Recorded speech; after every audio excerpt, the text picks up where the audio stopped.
Welcome, everyone. Today, we're unpacking a truly fascinating and, honestly, highly charged piece of political source material. We're looking at a wide-ranging radio interview with Barnaby Joyce, right after a recent One Nation by-election win. Now, as always, we aren't here to take sides. Instead, we're just going to impartially break down this sprawling conversation to understand exactly what's driving these major political shifts. Okay, let's dive into this. To unpack it all, we're going to look at 1. The changing voter landscape, 2. The cost of living versus climate, 3. Immigration and housing pressures, 4. Policy solutions, and finally, 5. Clashing with the media.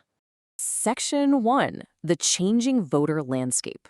Right at the top of the interview, Joyce assesses how voter loyalty in Australia has just fundamentally fractured. And this brilliantly illustrates his point. He uses this great sports metaphor.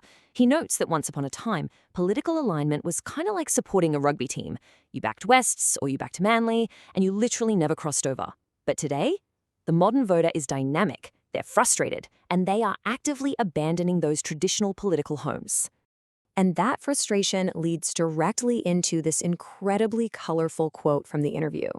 Joyce claims voters are angry because they feel like they're being, quote, led by the nose on philosophical butterflies.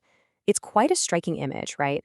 He's characterizing the electorate's anger at being totally distracted by what they see as abstract high-level policies, rather than politicians actually addressing the tangible, everyday bread and butter issues that are impacting their immediate lives.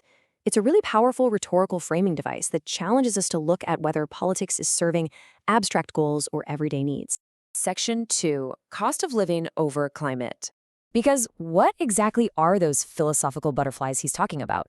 Well, the source material points heavily toward climate legislation, contrasting it directly with economic pain. To make his economic argument, Joyce uses a stark national comparison. On one side, he points to Singapore. It's an island with virtually no natural resources, no coal, no gas, no cattle, yet it possesses a massive, thriving economy. And on the other side is Australia, completely abundant in resources, but which Joyce describes as languishing, just not really going anywhere. And the sole difference between these two nations, according to him, it all comes down to purely political management. So the crucial point is how he connects this concept of bad management straight to climate action. Joyce argues that strict climate legislation and entire climate departments are directly to blame for soaring electricity bills, which in turn are causing record insolvencies for small businesses. He frames climate policy as incredibly isolating and politically toxic, humorously comparing it to being as deserted as Robinson Crusoe's island. He's basically suggesting that when voters are hurting financially, they have absolute zero patience for policies they feel won't help their immediate bottom line. Section 3. Immigration and housing pressures. Let's look at some of the specific data he cited. This is where the interview gets highly specific regarding the cost of living crisis. Looking at regional housing data from Wagga Wagga over just the past 4 years, the numbers cited are frankly stark.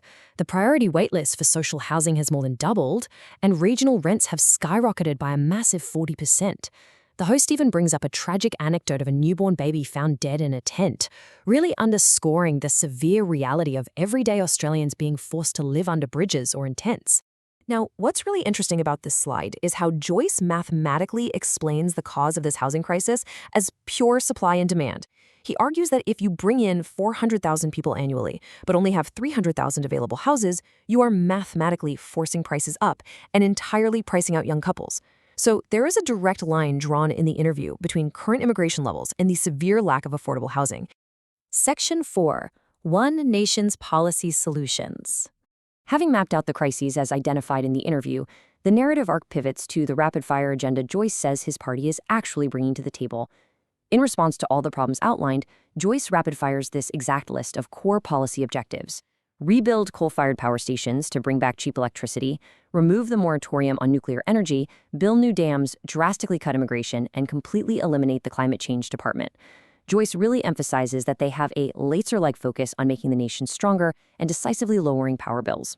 He also makes a very specific economic claim regarding interest rates, penning the pain at this exact number, 4.6%. Joyce argues that massive government spending, and specifically a bloated public service centralized down in Canberra, is the primary driver forcing interest rates up to this painful 4.6% mark, causing massive stress for everyday mortgage holders. Let's move to and see how this builds into the next part of the conversation. Because right after outlining these sweeping economic policies, the interview takes a sudden, sharp turn into a highly controversial anecdote, booting the ABC national broadcaster out of a One Nation event. So why ban the media? Section 5. Clashing with the media. To justify this media ban, Joyce immediately points to this number, $1.1 billion. His argument here is that because the ABC is a taxpayer-funded institution operating on $1.1 billion of the public's money, they have a strict obligation to play it straight down the middle. Joyce asserts they are failing to do this. He says they're demonstrating perceived bias and therefore shouldn't be treated like an ordinary private news outlet. He expands on this perceived bias with a highly combative quote, dismissing the broadcaster as an inner-city clique with your bookshelves full of books you've never read. He also specifically references ABC journalist Patricia Karvelas, claiming she views One Nation as an illegitimate political party. By framing the media as a disconnected, elitist club looking down on everyday voters, Joyce uses this clash to further reinforce his assertion of a massive cultural and economic divide in the country. Which leaves us with this final, overarching question from the source material. As political landscapes fragment, will everyday economic frustration completely redefine traditional voter loyalty? This interview clearly maps out an argument that abstract policies are losing ground to immediate, localized economic pain, and it suggests voters are willing to completely break their old habits to find relief. It's a fascinating dynamic to watch unfold. Thank you so much for joining me for this explainer, and I highly encourage you to keep questioning and exploring these ongoing political shifts. See you next time.